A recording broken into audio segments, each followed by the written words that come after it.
Jenny, we're beginning our journey of the Baptist's life with the time before he was even born. For that reason, I wanted to bring you here to King's College London, which is where I work and teach, and specifically here to the chapel.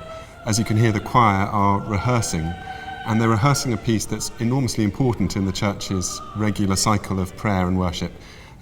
It's called the Magnificat, and it's the song that the Virgin Mary, who's pregnant with Christ, utters when she meets her kinswoman Elizabeth, who's also pregnant with John the Baptist. So he's present in the story but not yet born. And this song is in part a response at the miraculous events that have surrounded both these two pregnancies, because Mary is a virgin and didn't expect a child, and she's got a very special one. And Elizabeth thought she would never have a child, that she was barren, and yet she too is pregnant. And so as they meet, Mary is inspired to utter this extraordinary hymn of praise to God, and we don't know whether she actually sang it or not, but it's in the Gospel of Luke in the form of a canticle, and it's exultant. As you can hear, the music often tries to accentuate just how joyous this piece of music is. They're singing in English.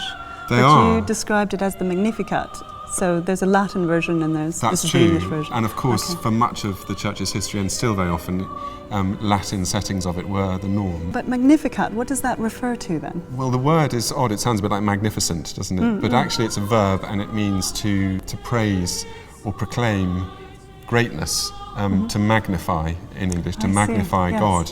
So it's proclaiming the greatness of God. And as the canticle goes on, we hear of various revolutions in the world, not just the miracle of these two pregnancies, but the fact that the rich are going to be put down and the poor are going to be raised up, and the humble and meek are going to be given a new sort of liberation. And that sense that the whole world is being turned on its head almost, something that's perfect for John the Baptist, because he is going to be a revolutionary figure. Precisely. And actually now, hearing you describe the Magnificat and hearing it, what immediately comes to my mind are representations of the Visitation. So that is the moment when the Virgin comes to the house of Elizabeth. And actually the National Gallery has a few images like this, and there's one in particular I'd love to show you after we finish listening to the choir. And it shows Elizabeth falling to her knees as the Virgin comes and welcomes her.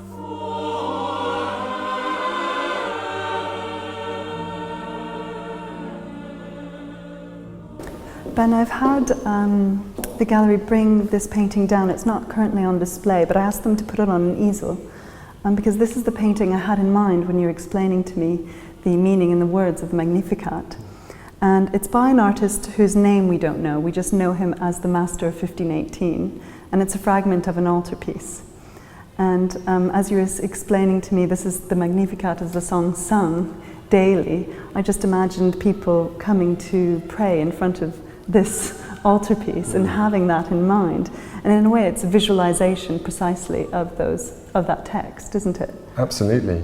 This moment of meeting and the prominence of these two pregnant bellies too, which Elizabeth's placing her hand on Mary's and Elizabeth's own is catching the light, and there's a sense that there's a very special space being created between them. It's a beautiful kind of idea of coming together, I think, the artist has created. You can imagine that the Virgin has travelled afar from the city of Nazareth and taken this path, as it has this kind of winding path of her greeting, and that Elizabeth has come down those steps and out of the house to greet her cousin. And it's this sort of joyous occasion, isn't it? Yes, and our eye almost has to make the journey and be part of the pilgrimage. I think that would probably be the intention of the artist as well. We're really visualizing what this moment was like for the two women. Yes. The space even between them has a sense of huge anticipation, a space that something's going to happen. Yeah, charged. It's a charged space, yes. And it seems to me that the circling of their arms gives a sort of visualization of a circle of cause and effect between the different significant characters in this scene. Beginning with the Christ child in Mary's womb, who, as we know from the Gospel account, stimulates John the Baptist in Elizabeth's womb to leap in recognition. It's as if he's already doing what he'll do later in life and pointing to Christ. He, in turn, stimulates Elizabeth to utter her own loud exclamation, "Blessed are you among women." She utters it to Mary. And her mouth is open there, so you can imagine she's fallen to her knees and she's uttering those words. Yes, and even those words are terribly important in Christian tradition because they become part of the Hail Mary.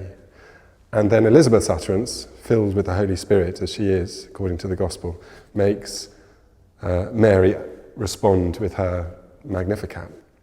So the circle is complete. So it's a sort of double moment of recognition. The two women are meeting and recognizing that each other are pregnant, but actually it's the first meeting of the two unborn children, isn't it? Absolutely.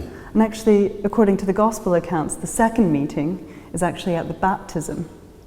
So there's this interesting culmination here of the unborn children, and it's sort of almost, you can anticipate the next time they'll meet if you know the accounts. And interestingly, the National Gallery owns an Italian picture dating from around the same time as this northern picture that includes both the Visitation and the baptism. So I've asked the gallery to bring it down. Great. So we just have a look over here.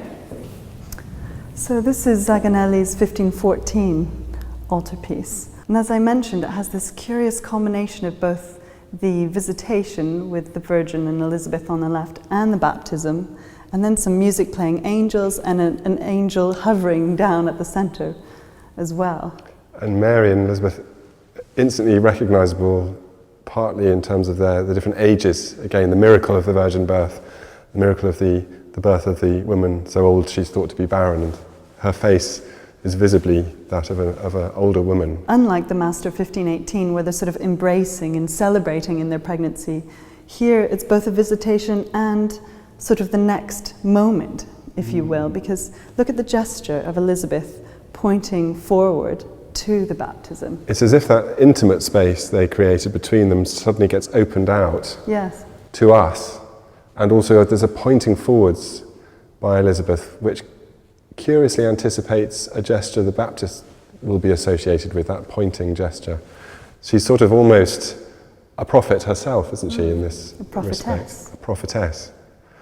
And what's being disclosed as her arm moves open is the visibility of the future, which is currently invisible in their wombs. It's as if the invisible is becoming visible in this single painting, isn't it?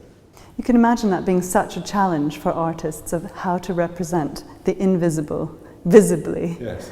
And that's actually a theme that I think we'll revisit throughout these segments of how artists have faced that challenge throughout the life of the Baptist. Yes.